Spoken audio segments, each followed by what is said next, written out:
What's going on, everybody? Hope you're all having a fantastic day. Now, ladies and gentlemen, today's video is not my final review of Modern Warfare 3. I have that planned a little bit later.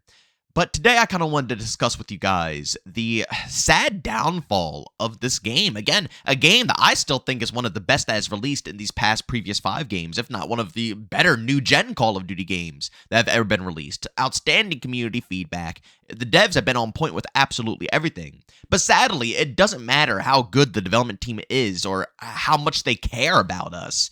At the end of the day, Activision still has the final say, and ladies and gentlemen, I have a lot of information to showcase to you guys on exactly what I'm talking about here, and to showcase the scumminess of Activision, and it might even make you feel a little bad for Sledgehammer Games as well. You know, a team that I think a lot of people have despised, but for me personally, over time, they have slowly but surely become one of my favorite teams, and it's because of the abuse that they have to constantly go under. But, ladies and gentlemen, before we go ahead and dive deep, if you guys are interested in more content just like this, don't forget we are on the grind of 50,000 subscribers, and I think we're only 800 away, which is just insane. We have been flying through the subs.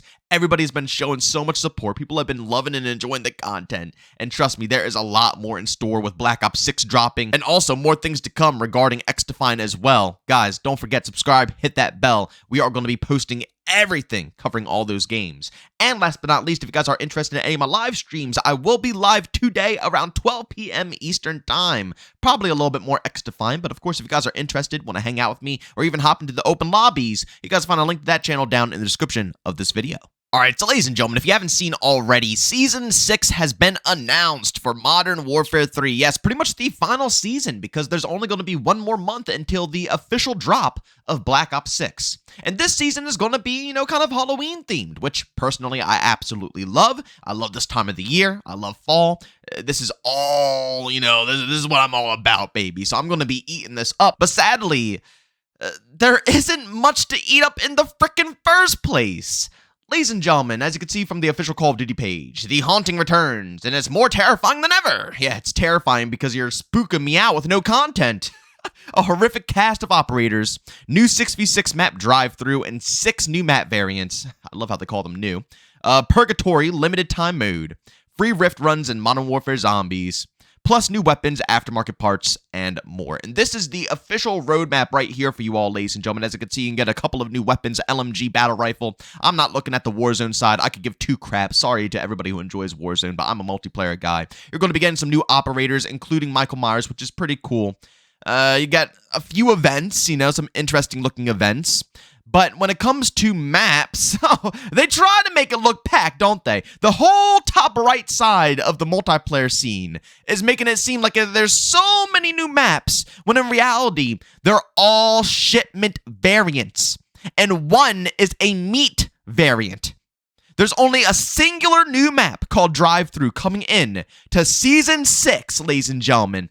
One new map. I was already outraged at Season 5 getting screwed over, and I was really pissed at Activision for doing Sledgehammer dirty with already cutting off the game's, you know, life cycle, but this is doing it dirty to the max. I mean, there's going to be people tuning into this for sure, but this right here absolutely reeks of the yearly Call of Duty cycle. It's almost like they're intentionally trying to get people prepped and readied up for Black Ops 6, and they do not want to see this game thrive any further. Ladies and gentlemen, this right here is the end of the year send-off. This is it. This is the final season for Modern Warfare 3.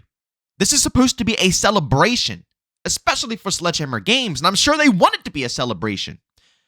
But instead of splurging with tons of different things to mess around with and a lot of content and, you know, a thank you to all the people who did stick through for the year, it seems to be just, like I said, a very tiny event to pull in enough, you know, attention to make money on microtransactions, but not enough attention to keep them there very long because they don't want their attention to last on Modern Warfare 3 any longer. Like I said, they want it to last just long enough to get a little bit more money, but not long enough that it rolls on over into Black Ops 6's launch. And ladies and gentlemen, do you want to know what hurts the absolute most? Knowing that Sledgehammer Games wanted these final seasons to pop. They wanted these final seasons to match with the rest of their seasons that they produced for this game, where they have given us 3, 4, you know, awesome maps, new maps being introduced into the mix. They wanted to keep doing this, But ladies and gentlemen, believe it or not, behind the scenes, Activision forced, when I say forced, I mean they forced Sledgehammer to scrap maps from both of those seasons to give to Treyarch for post-launch content. A team that had 4 years, the longest development time anybody has ever had for a Call of Duty game. They had to strip maps off of a game that was produced in practically a year, that the developers didn't even know if it was going to be a DLC or a full-fledged out game. Sledgehammer had no time to produce their game, yet they had enough time to pack the game with content, make all the post-launch content outstanding. And they have to remove content from their game to give to a team that had 4 years to put together a project. I can't tell you guys how pissed I am to hear this information. And again, at first, I only heard it from a few leaks, so it wasn't that insane. I didn't know if I wanted to believe it, but now everybody's coming out and saying it. Even the Ghost of Hope is out here saying this is true. Quite fluked up, in my opinion. Treyarch / Infinity Ward can't make as many maps as Sledgehammer Games, and that makes them look bad, so they had to pull back on 6v6 map support with Season 5 and Season 6. Ridiculous! Sledgehammer Games, once known as the support team, not the main studio, right? The main studios were always Treyarch and Infinity Ward, but now the support team is more competent than both of the massive teams who work on Call of Duty games nowadays. I feel so ridiculously bad for Sledgehammer Games. I can't even express into words how I feel for them. This team has gone above and beyond for this community. They have done everything for this community. They have listened to every last bit of feedback, made crucial, core fundamental changes. How much you want to bet Treyarch isn't even going to budge at the tax sprint discussion? How much you want to bet? I am willing to put money that they won't even talk about it. Even if they don't want to remove it, I guarantee they won't give us an explanation on why they won't want to. Sledgehammer, on the other hand, they adjusted everything. Every core fundamental of this game, they listened to community feedback and tried to find a middle ground to make everyone happy. They have gone above and beyond for this community, and Activision keeps screwing them and screwing them and screwing them again. They can't win. I mean, Vanguard, they've gone off of 2 games so far that they've been screwed off of. And apparently Black Ops Cold War was their game as well. But Activision booted them off the project, so they couldn't even finish it. They couldn't even finish Black Ops Cold War. Treyarch had to go. Like, Sledgehammer has always been ran through. They have truly been dealt the cards of a support development team. They have never been given the freedom, even to the point where there have been rumors circulating behind the scenes that after Modern Warfare 3, they went to Activision and demanded that they get a full development cycle. They deserve time to put together a game. And if that's true, I am so unbelievably happy for them, because that is the team right there that I want to see have 4 years. If there was ever a team to have 4 years, it would be Sledgehammer, because they truthfully want to make a game for the people, for the community, for their audience. But seriously, think about it. Black Ops Cold War, it was a rough situation, but they got booted out of that project. Vanguard, they literally had to make another World War II game after they just made a World War II game. Tell me what logic lies in that concept. There is no logic in that concept, not even in the slightest. Why would they want to spend that much development time solely focusing on World War II? You would think that they would want to branch out and do something different, but no, they had to make another World War II game. And the thing that is weird about it is that World War II already had a ton of DLC content. They put in every possible weapon you could think of that could be a concept gun in the World War II time period. And then they come out with Vanguard's like, what are you going to add to the game?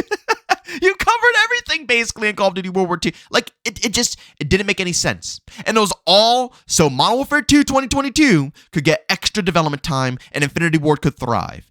Sledgehammer is always getting kicked in the ass to make sure these other development teams can thrive. Modern Warfare 2 2022 needed more cooking time? Bet. Sledgehammer, whatever you're doing, screw it. Make Vanguard real quick. Make a placeholder game. We'll get our yearly money, and then Modern Warfare 2 will be the big game. And then everybody hates Modern Warfare 2 2022, which is the funny part about all of this. Sledgehammer had to go through the trenches just so Modern Warfare 2 2022 could get absolutely dunked on. Insane. But then, comes, obviously, Modern Warfare 3 here. Once again, a project where they don't have much say. You know, they didn't even know it was going to be a DLC or a full-fledged out game, hence why the campaign was so rough. But multiplayer, they nailed. And they listened to us. And they did everything we asked for. But just like with Vanguard, how Sledgehammer had to cover up for Infinity Ward. Once again, Sledgehammer has to cover up for Treyarch with the maps now.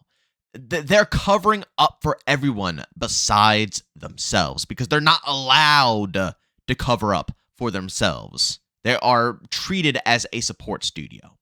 I'm hoping that they can indeed get themselves a full development cycle where they don't have to back up anybody else and save the day for another team.